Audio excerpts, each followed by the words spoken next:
what's the process like to apply for a conference? Have you ever been turned down for a conference? Sort of what does that whole thing look like?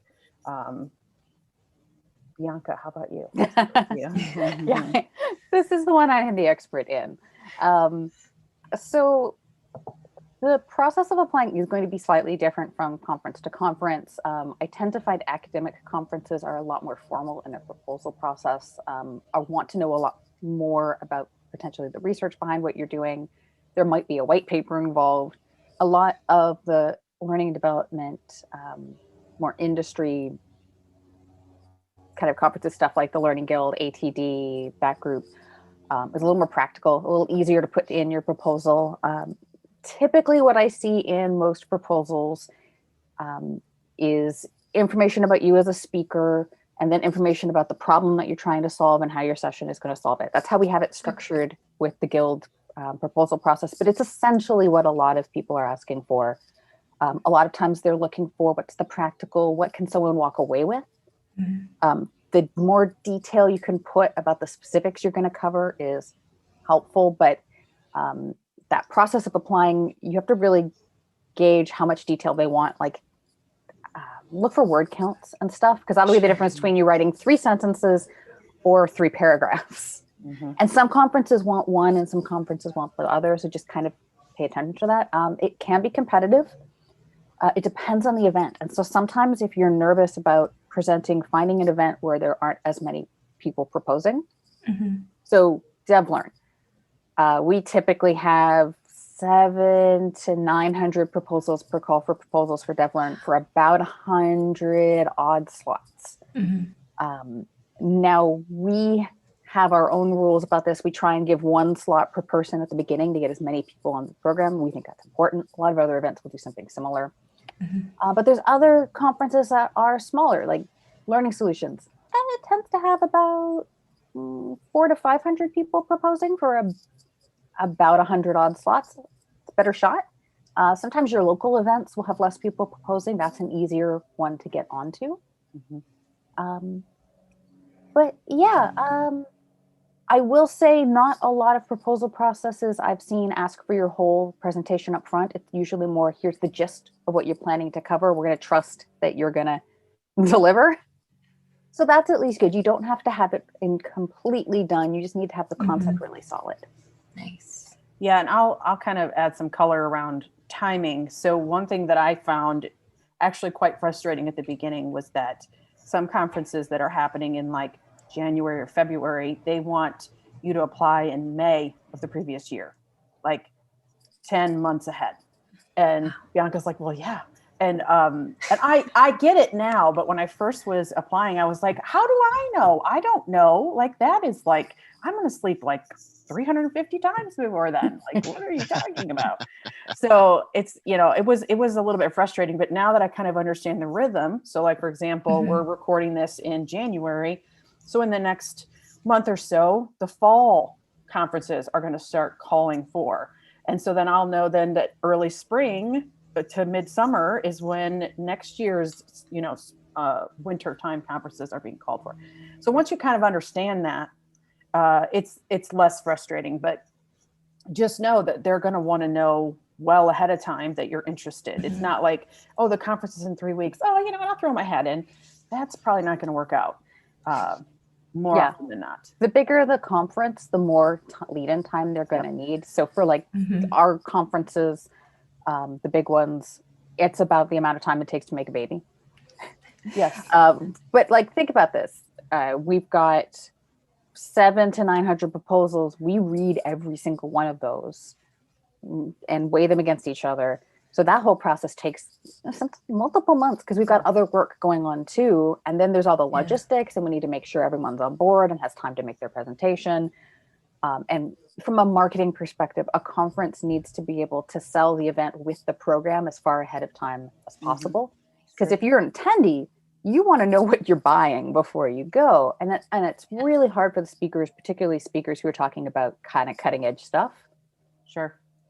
It is. It's definitely hard. Immersive reality trainings and sessions like that, sometimes it's really hard to know 9 months ahead what it is you're going to talk about. So you've got to really kind of draft it nicely, and then it can morph. I mean, sometimes it morphs. You got to update your description, which is long. And we allow that. Yeah, as long as it's not massively different. Now, as long as you're not, you didn't start out saying you're talking about AR, and I'm just going to talk about PowerPoint. Oh, hold on. As long as you're still talking about AR, but maybe a little different spin, typically they're still okay with that. So don't let that scare you. That, I mean, get a good draft in there. But if you have small changes or you have to remove an objective because you're not going to have enough time, that's almost always just fine. Nice. So, Brian, thoughts? All good. No thoughts to add. And also, if you're nervous about that, go with a learning theory talk like Brian did, because chances are learning theory is not going to change too much in the span of 10 months. Right. One of the things I will say is I agree with everything that Betty and Bianca said, is that the lead in time and the time it takes for them to research and study and look at all the proposals and make decisions, all of that takes a lot of time.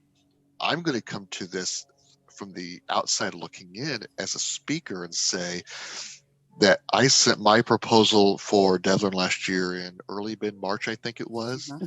And then we didn't find out until the first week of June, I believe. So there's 3 months that you're waiting. And that 3 months is awful. It is horrible. Terrible. And I say that nothing against Bianca and Mark and David and all the process they have to go through, but you can't wait to find out. Right. And it is challenging. So what I did for mine was I didn't just sit on it and wait until I found out that I got approved. I worked on it. I started outlining everything. I did research. I studied. I planned. And so when I got that email that said, congratulations, your proposal has been accepted, I felt a whole lot better preparing because I already done a whole lot of the work that I had to do. By that point, I was writing the script for my presentation and I was getting everything to a point where I was ready to go. Yeah. So don't just sit back and wait to find out, but continue to work on this. You also asked about, had any of us ever been turned down? Oh, yeah. Yes. And more than once. The first time there was this mild devastation, and I'm going to say mild because I was like, oh, but I personally have issues with rejection. So, and I'm very transparent about that, which is why you should always respond to my texts. That's just a freebie in there. But yeah, so I was like, this was a mild devastation, but only because and only for a minute, it's not that long. It's just like, oh, it's like disappointment. It's like a deep disappointment. But I think in the same conference, I was accepted for one, but rejected for another, which helped soften the blow a little bit. But that's because I'm a massive overachiever and can't just submit one. But I always tell people not to submit one. If you've got multiple good ideas. If you've got good ideas, yeah. And the conference allows it. And most in learning and development that I've proposed for do. Submit more than one. Because this is the thing that happens with us is every so often we'll have multiple people propose on the same topic. So I could have 4 really amazing proposals on the almost exact same thing. I only have space for one of them. So I might reject the other 3, and it's not because they weren't amazing, but I only had space for one, and the other 3 couldn't make it. Do expect if you submit multiple proposals, you probably won't get every single one on the program. Like the thing I said about we start with the guild. From a perspective of 1 slot for each person so we can get as many different speakers. So that means I have tons of proposals that I love that I don't have space for. But conference proposals don't all, go to waste if they aren't accepted. If it's good, we hang on to them for potential cancellations. I know other events do this as well. Because the guild does online events, we'll sometimes use them, reach out to speakers and go, hey, we couldn't fit you on this program, but I loved your proposal. Can you do this online event? That happened to me. I was declined for DevLearn in 2019. And I think I only put in for, I don't remember if I put in 1 or 2, but I was not on the docket. And I was like, but I have to go. So I was like, I'm going anyways. I took the time off work. I was like, I'm just because I need to go. And I was on the list for cancellations, and I got called in because somebody canceled. And so I snuck in there. So my first dev learn. Now I feel bad. I probably shouldn't have told everybody that. No. Now I'm just the B team. Don't count on it, because like for DevLearn in particular, our list of alternates is typically as long as our list is of accepted. Usually we narrow down from the 7 to 8 to 900 down to like about 300. Yeah. And that still isn't like nearly narrowed down enough. Yeah. And that's a ton of proposals that we love. If you can though, let's say you don't get accepted, ask for feedback. Not every conference organizer is able to do that, but quite a few of us are, and we'll help you, and we'll let you know it was on the alternates, or here's what you needed to do to make it better for next year. Yeah. We want to help you. And I also think that for me mine was an AR session. So the number of people that had as an alternate in that topic were probably less than those in PowerPoint or, visual design, anything else. And that's one thing that's good about rejections is it helps you to learn, okay, what can I propose that will almost always be accepted? Like what's my track versus, what is it that I'm proposing that there's a lot of noise around right now. And so it's less likely to get in. And that's just purely from a you want to get in perspective, not from the conference side.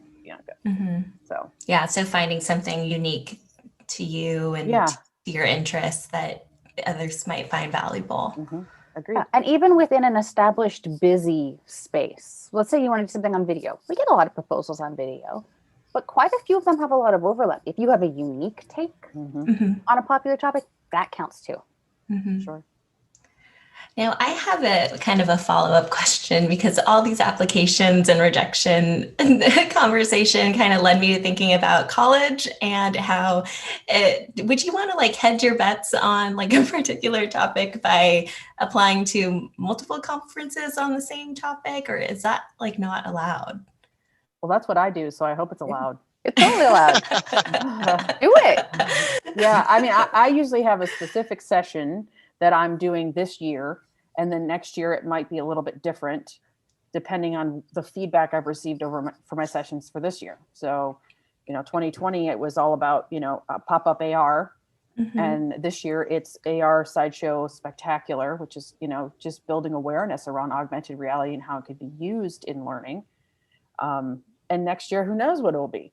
So at least from my perspective, definitely. Bianca, it sounds like you agree with me. Yeah, with a caveat. Because when you pick, don't worry, Betty, you're fine. When you are applying for multiple colleges, they know some people are going to turn them down. If you apply to speak at, let's say, 5 different events, knowing you can only go to one, you're turning down 4 speaking slots. Right. If we find that we offer you a session and you don't take it on the regular, we stop. We remember those people. It's very, very rare. It's so rare. That's a great point. Noted. Just, so if you're going to apply for not so many that you're rejecting a ton of people. If let's say things turn out amazing, they all say yes. Oh yeah. Yeah. So just keep that in mind. There's not a whole lot that overlap, but there are some. And so like, she's absolutely right. Keep that in mind. Like, cause if they both say yes and they both want you at the same time slot, are you going to be able to, and that's happened probably more than once, are you going to be able to say yes to one and no to the other without burning a bridge? So Go ahead, Brian. One of the things that I've been very conscientious about when I've looked at submitting proposals is if I'm going, and I've only submitted once and it was accepted, so I can't speak to being turned down. And I'm never going to set a proposal again because I'm 1 for 1 and I can't get any better than that. Those are great stats. Yeah, exactly. But one of the things I've thought about when looking at proposing is I want to look at, this is just me, I want to look at different types of conferences because if I see, and I don't say this to be disrespectful, and I don't think, Betty, this doesn't apply to you or anything like that, but if I see the same person at 6 different conferences doing the same topic, my immediate thought is, do they not know anything else? Is there nothing else they can talk Wow. about? Super And I don't. judgy, bro. I know I'm a Super jerk, judgy. I right? have very you- different opinions about that. Do you really? Okay, I so do. then Betty, cut this part out. Okay. No, we're no. leaving it. I- It's staying in. I think that's a common thought. I think and it's sometimes a challenge that we have where we will look at the proposals and go, well, this person is doing this talk at 3 other places. Uh-huh. But your average attendee of a conference, of an industry conference, is only going to one a year tops. Yes. Probably not even, maybe it's one every couple of years. Mhm. So, and this is the thing that happens to those of us in the speaker circuit. We see the same person over and over again, and we're like, I'm so tired of that. But chances are for a lot of the audience members, they'll never have seen it anywhere else. So Mhm. yeah, And if they have, they go to another session. Yeah. Like where it yeah. becomes a problem is if the person does the same talk over and over again for an extended period of time. Because at that point, people have seen it. And it's hard when you have a talk that you've made and you love it. Yeah. You want it to have life, but at some point you kind of got to retire it. I Yeah. think that's one of the things that I respect about Betty, and I use Betty as an example just because she's there. But Betty does, like, to her point, she changes it up every year. Mhm. Even if she's still talking about AR. She's talking about something different. She's talking Right. about a different angle to it. Whereas I had a great time speaking at DevLearn, and I would absolutely present that same topic again somewhere else, but I wouldn't go present it. I don't know that I'd go running right away to another Learning Guild event and talk about the exact same thing. I might change it up. I might do something a little bit different. But if I'm proposing at my local ATD chapter, then I'm absolutely going to do just about the exact same thing, because I know the majority of the people in my local chapter didn't go to DevLearn, or they didn't Exactly. participate. And in that situation, that there's value for me to do something very similar, if not Mhm. tweaking a little bit based on what I did the previous time and what I learned from my feedback. But I'm not going to go do the same big 3 conferences and do the same thing Right. all 3 times, because even though I've only gone to 1 conference each year, there are other people, like a Betty, like a Bianca, like some of the other people that we know who are well known in our industry, who do go to all of the conferences as much as they possibly can. And so I do want to change it up a little bit, depending on the audience, depending on the conference, depending on how big the conference is, those kinds of things. Right. So I just want to check in, Kristen, is this helping? This has been, I'm just trying to soak it all up. Yeah. And it is incredible. Like, Good. thank you Good, so good, much for passing on so much knowledge. I feel like I'm so motivated to start thinking of Hey, ideas now. That's awesome. Yeah.